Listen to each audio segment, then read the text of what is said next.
Friends, welcome to Bhoomika kitchen. ನಾನು ನಿಮ್ಮ ಭೂಮಿಕಾ ಸುದರ್ಶನ್. ಇವತ್ತು ಬದನೆಕಾಯಿ ಉಪಯೋಗಿಸ್ಕೊಂಡು ಒಂದು ಪಲ್ಯ ಮಾಡೋದನ್ನ ತೋರಿಸ್ತಾ ಇದ್ದೀನಿ.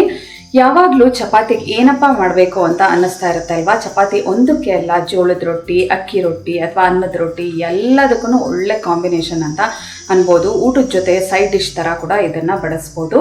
ಬನ್ನಿ ಈ ಬದನೆಕಾಯಿ ಪಲ್ಯ ಮಾಡೋದು ಹೇಗೆ ಅಂತ ನೋಡ್ಕೊಳ್ಳೋಣ. ಸ್ಟವ್ ಆನ್ ಮಾಡಿಕೊಂಡು ಒಂದು ಪಾತ್ರೆ ಒಳಗಡೆ 1/4 ಕಪ್ಪಷ್ಟು ಕಡಲೆಕಾಯಿ ಬೀಜನ ಹಾಕ್ಕೊಂಡು ಇದು ಚಟಪಟ ಅನ್ನೋವರೆಗೂ ಫ್ರೈ ಮಾಡ್ಕೊಳ್ತೀನಿ. ಕಡಲೆಕಾಯಿ ಬೀಜ ಲೈಟಾಗಿ ಚಟಪಟ ಅನ್ನೋಕ್ಕೆ ಶುರು ಆಗ್ತಿದ್ದ ಹಾಗೆ ಬಾಣಲಿ ಚೆನ್ನಾಗಿ ಕಾದಿರುತ್ತಲ್ಲ, 1 ಟೇಬಲ್ ಸ್ಪೂನ್ ಅಷ್ಟು ಹುಚ್ಚೆಳ್ಳು ಹಾಕ್ಕೊಂಡಿದ್ದೀನಿ. ಹುಚ್ಚೆಳ್ಳು ಹಾಕ್ಕೊಂಡು ಹುಚ್ಚೆಳ್ಳು ಒಳ್ಳೆ ಘಮ ಬರೋವರೆಗೆ ಅಂದರೆ ಚಟ್ಪಟ ಅನ್ನೋವರೆಗೂ ಚೆನ್ನಾಗಿ ಫ್ರೈ ಮಾಡಿಕೊಂಡು ಒಂದು ಪ್ಲೇಟ್ಗೆ ಟ್ರಾನ್ಸ್ಫರ್ ಮಾಡ್ಕೊಳ್ಳೋಣ. 2 ಚೆನ್ನಾಗಿ ಫ್ರೈ ಆಗಿದೆ. ಇದು ತಣ್ಣಗಾದ ನಂತರ ಮಿಕ್ಸರ್ಗೆ ಹಾಕಿ ಪುಡಿ ಮಾಡ್ಕೊಳ್ಳೋಣ. ಅದೇ ಪಾತ್ರೆ ಒಳಗಡೆ 1 ಟೇಬಲ್ ಸ್ಪೂನ್ ಅಷ್ಟು ಎಣ್ಣೆ ಹಾಕ್ಕೊಂಡಿದ್ದೀನಿ. ಎಣ್ಣೆ ಒಂಚೂರು ಚೆನ್ನಾಗಿ ಬಿಸಿ ಆಗ್ತಿದೆ ಹಾಗೆ 1 ಟೀ ಸ್ಪೂನ್ ಅಷ್ಟು ಜೀರಿಗೆ, ಹಸಿಮೆಣಸಿನ್ಕಾಯಿ ನಿಮ್ಮ ಖಾರಕ್ಕೆ ತಕ್ಕಷ್ಟು. ನಾನು ಇಲ್ಲಿ ಒಂದು ಸ್ವಲ್ಪ ಜಾಸ್ತಿ ಖಾರವಾಗಿ ಮಾಡ್ತಾ ಇದ್ದೀನಿ. 7 ರಿಂದ 8 ಹಸಿಮೆಣಸಿನ್ಕಾಯಿನ ಅರ್ಧ ಕಟ್ ಮಾಡಿಬಿಟ್ಟು ಹಾಕೊಳ್ತಾ ಇದ್ದೀನಿ. ಬೆಳ್ಳುಳ್ಳಿನೂ ಅಷ್ಟೇ ಅರ್ಧ ಕಟ್ ಮಾಡಿ ಹಾಕೊಳ್ಳಿ, ಇಲ್ಲ ಅಂತ ಅಂದರೆ ಜಜ್ಜಿಬಿಟ್ಟು ಹಾಕೊಳ್ಳಿ. ಬೆಳ್ಳುಳ್ಳಿ 1 ಉಂಡೆ ಕಂಪ್ಲೀಟ್ ಅಂದರೆ 15 ರಿಂದ 20 ಬಂದಿದೆ. ಈ ಬೆಳ್ಳುಳ್ಳಿದು ಹಸಿ ಘಮ ಹೋಗೋವರೆಗೂ ಫ್ರೈ ಮಾಡ್ಕೊಳ್ಳೋಣ. ಬೆಳ್ಳುಳ್ಳಿದು ಒಂಚೂರು ಹಸಿ ಘಮ ಹೋಗ್ತಿದ್ದ ಹಾಗೆ 1 ಗರಿಯಷ್ಟು ಕರಿಬೇವಿನ ಸೊಪ್ಪು, ಜೊತೆಯಲ್ಲೇ 1 ಹಿಡಿಯಷ್ಟು ಕೊತ್ತಂಬರಿ ಸೊಪ್ಪು ಹಾಕ್ಕೊಂಡು ಒಂದ್ಸಲ ಎಲ್ಲ ಚೆನ್ನಾಗಿ ಮಿಕ್ಸ್ ಮಾಡ್ಕೊಳ್ತೀನಿ.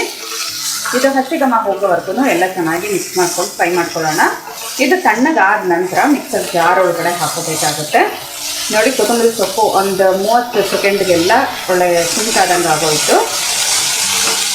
ಸ್ಟವ್ ಆಫ್ ಮಾಡ್ತಾ ಇದ್ದೀನಿ, ಹೀಗೆ ಬಿಟ್ಬಿಡ್ತೀನಿ. ತಣ್ಣಗಾದ ನಂತರ ಮಿಕ್ಸರ್ ಜಾರ್ ಒಳಗಡೆ ಹಾಕ್ಕೊಂಡು ಇದನ್ನು ರುಬ್ಕೋಬೇಕು.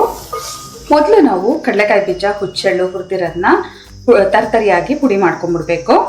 ಒಂದು 2-3 ಸಲ ಬ್ಲೆಂಡ್ ಮಾಡಿದ್ದಕ್ಕೆ ನೋಡಿ ಇಷ್ಟು ಪುಡಿ ಆಯಿತು. ಇವಾಗ ಇದನ್ನು ಒಂದು ಬೌಲ್ಗೆ ಟ್ರಾನ್ಸ್ಫರ್ ಮಾಡ್ಕೊಳ್ತೀನಿ. ಹುರಿದಿಟ್ಕೊಂಡಿರುವಂಥ ಹಸಿಮೆಣಸಿನ್ಕಾಯಿ, ಕೊತ್ತಂಬರಿ ಸೊಪ್ಪು, ಬೆಳ್ಳುಳ್ಳಿ ಇವೆಲ್ಲನೂ ಹಾಕ್ಕೊಂಡು ಇದಕ್ಕೆ 1/4 ಗಿಟ್ಕಷ್ಟು ಕೊಬ್ಬರಿನ ಪೀಸಸ್ಸು ಅಥವಾ ತುರಿಯಾದರೂ ಹಾಕೋಬೋದು ನೀವು. ಒಣ ಕೊಬ್ಬರಿ 1/4 ಕಪ್ಪಷ್ಟು ನೀರು ಹಾಕ್ಕೊಂಡು ರುಬ್ಕೊಳ್ತೀನಿ. ಇದನ್ನು ಚಟ್ನಿ ಹದದಲ್ಲಿ ರುಬ್ಕೊಂಡಿದ್ದೀನಿ. ಲೈಟಾಗಿ ತರ್ತರಿ ಇದ್ದರೆ ತುಂಬ ಚೆನ್ನಾಗಿರುತ್ತೆ. ಇವಾಗ ಒಗ್ಗರಣೆ ಹಾಕೊಳ್ಳೋಣ. ಸ್ಟವ್ ಆನ್ ಮಾಡಿಕೊಂಡು ಅದೇ ಪಾತ್ರೆ ಒಳಗಡೆ 3 ಟೇಬಲ್ ಸ್ಪೂನ್ ಎಣ್ಣೆ ಹಾಕೊಂಡಿದ್ದೀನಿ. ಎಣ್ಣೆ ಒಂಚೂರು ಚೆನ್ನಾಗಿ ಬಿಸಿ ಆಗ್ತಿದೆ ಹಾಗೆ ಒಂದು ಅರ್ಧ ಟೀ ಸ್ಪೂನ್ ಅಷ್ಟು ಸಾಸಿವೆ ಚೆನ್ನಾಗಿ ಸಿಡಿಯೋದಕ್ಕೆ ಶುರು ಆಗಲಿ. ಸಾಸಿವೆ ಚೆನ್ನಾಗಿ ಸಿಡಿಯೋದಕ್ಕೆ ಶುರು ಆಗ್ತಿದ್ದ ಹಾಗೆ 2 ಮೀಡಿಯಮ್ ಸೈಜ್ ಈರುಳ್ಳಿ ಸಣ್ಣದಾಗಿ ಕಟ್ ಮಾಡ್ಕೊಂಡಿರೋ ಅಂಥದ್ದು. ಈರುಳ್ಳಿ ಹಸಿ ಘಮ ಹೋಗೋವರೆಗೂ ಚೆನ್ನಾಗಿ ಫ್ರೈ ಮಾಡ್ಕೊಳ್ಳೋಣ. ಈರುಳ್ಳಿ ಒಂಚೂರು ಸಾಫ್ಟ್ ಆಗ್ತಿದ್ದ ಹಾಗೆ ಮೀಡಿಯಮ್ ಟು ಹೈ ಫ್ಲೇಮಲ್ಲೇ ಫ್ರೈ ಮಾಡ್ಕೊಂಡಿದ್ದೀನಿ.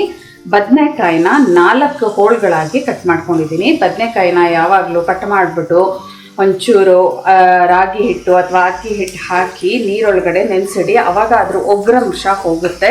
ಇದು ಒಂದು ಟಿಪ್ ಅಂತಲೇ ತಿಳ್ಕೊಳ್ಳಿ ನೀವು. ಇವಾಗ ಎಲ್ಲ ಚೆನ್ನಾಗಿ ಈ ಬದನೆಕಾಯಿನ ಮಿಕ್ಸ್ ಮಾಡ್ಕೊಳ್ತೀನಿ. ತುಂಬಿ ಮಾಡೋದಕ್ಕೆ ಕಷ್ಟ ಆಗೋ ಅಂಥವರು ಈ ಥರ ಬದನೆಕಾಯಿನ ಹೋಳುಗಳಾಗಿ ಕಟ್ ಮಾಡಿಕೊಂಡು ಈ ಪಲ್ಯ ಮಾಡಿಕೊಂಡ್ರೆ ಸೇಮ್ ನೀವು ತುಂಬ್ಕಾಯಿ ಹೇಗಿರುತ್ತೆ ಎಣ್ಗಾಯಿ ಅದೇ ರುಚಿ ಬರುತ್ತೆ. ಎಲ್ಲ ಒಂದ್ಸಲ ಈ ಥರ ಚೆನ್ನಾಗಿ ಮಿಕ್ಸ್ ಮಾಡ್ಕೊಳ್ತಿದ್ದ ಹಾಗೆ ಇದಕ್ಕೆ ರುಚಿಗೆ ತಕ್ಕಷ್ಟು ಉಪ್ಪು ಹಾಕ್ಕೊಳ್ತಾ ಇದ್ದೀನಿ. ಬದನೆಕಾಯಿ ಬೇಯೋದಕ್ಕೆ ಎಷ್ಟು ಬೇಕೋ ಅಷ್ಟು ಹಾಕೊಳ್ಳೋಣ. ಇವಾಗ ಆಮೇಲೆ ನೋಡ್ಬಿಟ್ಟು ಇನ್ನೊಂದ್ಸಲ ಹಾಕೊಂಡ್ರಾಯ್ತು. ಎಲ್ಲ ಒಂದ್ಸಲ ಚೆನ್ನಾಗಿ ಮಿಕ್ಸ್ ಮಾಡ್ಕೊಳ್ತೀನಿ. ಇವಾಗ ಲಿಡ್ ಕ್ಲೋಸ್ ಮಾಡಿಕೊಂಡು ಒಂದು 2 ರಿಂದ 3 ನಿಮಿಷ ಬೇಯಿಸ್ಕೊಳ್ಳೋಣ. ಮೊದಲು ಲಿಡ್ ಕ್ಲೋಸ್ ಮಾಡಿಕೊಂಡು ಕಂಪ್ಲೀಟ್ ಲೋ ಫ್ಲೇಮ್ ಮಾಡಿಕೊಂಡು ಬೇಯಿಸ್ಕೋಬೇಕು. ಲೋ ಫ್ಲೇಮಲ್ಲೇ ಒಂದು 2 ರಿಂದ 3 ನಿಮಿಷ ಇದು ಹಾಗೆ ಫ್ರೈ ಮಾಡ್ಕೊಂಡಿದ್ದೆ. ಲೈಟಾಗಿ ಸಾಫ್ಟ್ ಆಗಿದೆ. ಇವಾಗ 1/4 ಟೀ ಸ್ಪೂನ್ ಅಷ್ಟು ಅರಶಿನ ಹಾಕ್ಕೊಂಡು ಒಂದ್ಸಲ ಎಲ್ಲ ಚೆನ್ನಾಗಿ ಮಿಕ್ಸ್ ಮಾಡ್ಕೊಳ್ತೀನಿ. ಹುಳಿಗೆ ತಕ್ಕಷ್ಟು ಹುಣಸೆ ಹಣ್ಣಿನ ರಸ, ಒಂದು ದಪ್ಪ ಗೋಲಿ ಗಾತ್ರದ ಹುಣಸೆ ಹಣ್ಣು ತೊಗೊಂಡು ಅದರ ರಸ ಹಾಕೊಳ್ತಾ ಇದ್ದೀನಿ. ಇದಕ್ಕೇನೆ ಬದನೆಕಾಯಿ ಎಷ್ಟು ಬೇಯೋದಕ್ಕೆ ಎಷ್ಟು ನೀರು ಬೇಕೋ ಅಷ್ಟು ಹಾಕ್ಕೊಂಡು ಒಂದ್ಸಲ ಎಲ್ಲ ಚೆನ್ನಾಗಿ ಮಿಕ್ಸ್ ಮಾಡಿಕೊಂಡು ಬದನೆಕಾಯಿ ಸಾಫ್ಟಾಗಿ ಬೇಯಬೇಕು, ಅಲ್ಲಿವರೆಗೂ ಚೆನ್ನಾಗಿ ಬೇಯಿಸ್ಕೊಳ್ಳೋಣ. ಇದನ್ನು ಕುದಿ ಬರ್ತಿದ್ದ ಹಾಗೆ ಲಿಡ್ ಕ್ಲೋಸ್ ಮಾಡ್ಕೊಳ್ತೀನಿ. ಇವಾಗ ಲಿಡ್ ಕ್ಲೋಸ್ ಮಾಡಿಕೊಂಡು ಲೋ ಫ್ಲೇಮಲ್ಲೇ ಇದು ಬದನೆಕಾಯಿ ಸಾಫ್ಟ್ ಆಗೋವರೆಗೂ ಬೇಯಿಸ್ಕೊಳ್ತೀನಿ. ಮಧ್ಯೆ ಮಿಕ್ಸ್ ಮಾಡ್ಕೊಳ್ತಾ ಇರ್ತೀನಿ. ಬದನೆಕಾಯಿ ಮುಟ್ಟು ನೋಡಿದ್ರೇ ಗೊತ್ತಾಗ್ತಾ ಇದೆ ಸಾಫ್ಟಾಗಿ ಚೆನ್ನಾಗಿ ಬೆಂದಿದೆ. ಇವಾಗ ಇದಕ್ಕೆ ರುಬ್ಬಿರೋಂಥ ಮಿಶ್ರಣ ಹಾಕೊಳ್ತೀನಿ.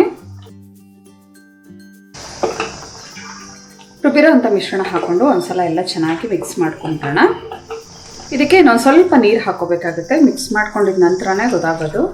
ಎಲ್ಲ ಚೆನ್ನಾಗಿ ಮಿಕ್ಸ್ ಮಾಡ್ಕೊಳ್ತೀನಿ. ಈ ಉಪ್ಪು, ಹುಳಿ, ಖಾರ ಜೊತೆಗೆ ಒಂಚೂರು ಬೆಲ್ಲ ಇದ್ದರೆ ತುಂಬ ರುಚಿಯಾಗಿರುತ್ತೆ. ಒಂದು ಚಿಕ್ಕ ಪೀಸ್ ಬೆಲ್ಲ ಹಾಕೊಳ್ತಾ ಇದ್ದೀನಿ. ಪುಡಿ ಲೆಕ್ಕದಲ್ಲಿ ಹೇಳಬೇಕು ಅಂದರೆ 1 ಟೀ ಸ್ಪೂನ್ ಅಥವಾ 1.5 ಟೀ ಸ್ಪೂನ್ ಎಲ್ಲ ಒಂದ್ಸಲ ಚೆನ್ನಾಗಿ ಮಿಕ್ಸ್ ಮಾಡಿಕೊಂಡು ಇದು ಒಂದು 2 ಕುದಿ ಬರ್ತಿದ್ದ ಹಾಗೆ ನಾವು ಪುಡಿ ಮಾಡ್ಕೊಂಡಿರುವಂಥ ಕಡಲೆಕಾಯಿ ಬೀಜ ಎಳ್ಳನ್ನ ಹಾಕೊಂಡ್ಬಿಡೋಣ. ಒಂದು 2 ಕುದಿ ಕುದಿಸ್ಕೊಂಡ್ರೆ ಸಾಕು. ಯಾಕೆ ಅಂದರೆ ಇದನ್ನು ಮೊದಲೇ ಫ್ರೈ ಮಾಡ್ಕೊಂಡಿದ್ದೀವಿ. ಹಸಿಮೆಣಸಿನ್ಕಾಯಿ, ಬೆಳ್ಳುಳ್ಳಿ ಎಲ್ಲಾನು, ಕೊತ್ತಂಬರಿ ಸೊಪ್ಪನ್ನ, ಇದರಲ್ಲಿ ಯಾವುದೇ ಒಂದು ಹಸಿ ಘಮ ಇರೋದಿಲ್ಲ. ಇದಕ್ಕೆ ಹುರಿದಿಟ್ಕೊಂಡಿರೋವಂಥ ಕಡಲೆಕಾಯಿ ಬೀಜ ಎಳ್ಳನ್ನ ಹಾಕೊಳ್ತೀನಿ. ಹಾಕ್ಕೊಂಡು ಒಂದ್ಸಲ ಕ್ಲೀನಾಗಿ ಮಿಕ್ಸ್ ಮಾಡ್ಕೊಂಬಿಡೋಣ. ರುಚಿ ಟೇಸ್ಟ್ ಮಾಡಿ ನೋಡಿದೆ, ಒಂದು ಸ್ವಲ್ಪ ಉಪ್ಪು ಕಮ್ಮಿ ಅನ್ನಿಸ್ತು. ಇನ್ನೊಂಚೂರು ಉಪ್ಪು ಹಾಕ್ಕೊಳ್ತೀನಿ. ಮಿಕ್ಸ್ ಮಾಡ್ಕೊಳ್ತಾ ಇದು ಗಟ್ಟಿ ಆಗೋಕ್ಕೆ ಶುರು ಆಗುತ್ತೆ. ಕನ್ಸಿಸ್ಟೆನ್ಸಿ ನೋಡಿಕೊಂಡು ನೀರು ಹಾಕ್ಕೊಂಡು ಇದನ್ನು ಹದ ಮಾಡ್ಕೋಬೇಕು. ಎಲ್ಲ ಮಿಕ್ಸ್ ಮಾಡ್ಕೊಂಡಿದ ನಂತರ ಒಂದು 4 ರಿಂದ 5 ನಿಮಿಷ ಇದನ್ನ ಮಿಕ್ಸ್ ಮಾಡ್ಕೊಳ್ತಾ ಚೆನ್ನಾಗಿ ಕುದಿಸ್ಕೊಂಡಿದ್ದೀನಿ. ಆವಾಗ ಆ ಉಪ್ಪು, ಹುಳಿ, ಖಾರ ಜೊತೆಗೆ ಈ ಕಡಲೆಕಾಯಿದ್ದು ಬೀಜದ ಎಲ್ಲ ರುಚಿ ಬದನೆಕಾಯಿಗೆ ಹಿಡಿಯುತ್ತೆ. ಲೈಟಾಗಿ ಎಣ್ಣೆ ಬಿಡೋದಕ್ಕೆ ಶುರು ಆಗಿದೆ ಅಂತ ಸುದರ್ಶನ್ ಹೇಳ್ತಾ ಇದ್ದಾರೆ. ಇವಾಗ ಸ್ಟವ್ ಆಫ್ ಮಾಡ್ಕೊಳ್ತಾ ಇದ್ದೀನಿ. ಒಂದ್ಸಲ ಎಲ್ಲ ಚೆನ್ನಾಗಿ ಮಿಕ್ಸ್ ಮಾಡಿಕೊಂಡು ಸರ್ವ್ ಮಾಡೋದಕ್ಕೆ ಬದನೆಕಾಯಿ ಪಲ್ಯ ರೆಡಿ ಇದೆ ನೋಡಿ. ಯಾವಾಗಲೂ ಒಂದೇ ಥರ ಬದನೆಕಾಯಿ ಪಲ್ಯ ಅಥವಾ ಎಣ್ಗಾಯಿ ಮಾಡ್ತಾ ಇರ್ತೀರಲ್ಲ, ಈ ಥರ ಡಿಫ್ರೆಂಟಾಗಿ ಕೂಡ ಒಂದ್ಸಲ ಟ್ರೈ ಮಾಡಿ ನೋಡಿ. ಹೇಗೆ ಬಂತು ಅಂತ ನನಗೆ ಕಮೆಂಟ್ ಬಾಕ್ಸಲ್ಲಿ ತಿಳಿಸಿ. ಜೋಳದ ರೊಟ್ಟಿ, ಅಕ್ಕಿ ರೊಟ್ಟಿ, ಚಪಾತಿ ಎಲ್ಲದ್ರ ಜೊತೆ ಒಳ್ಳೆ ಕಾಂಬಿನೇಷನ್ ಇದು. ಇವತ್ತಿನ ಈ ವಿಡಿಯೋ ನಿಮ್ಗೆ ಇಷ್ಟ ಆದರೆ ಲೈಕ್ ಮಾಡಿ, ಶೇರ್ ಮಾಡಿ. ಯಾರೆಲ್ಲ ಇನ್ನೂ ಭೂಮಿಕಾ ಕಿಚನ್ಗೆ ಸಬ್ಸ್ಕ್ರೈಬ್ ಆಗಿಲ್ಲ ದಯವಿಟ್ಟು ಸಬ್ಸ್ಕ್ರೈಬ್ ಆಗಿ. Thanks for watching.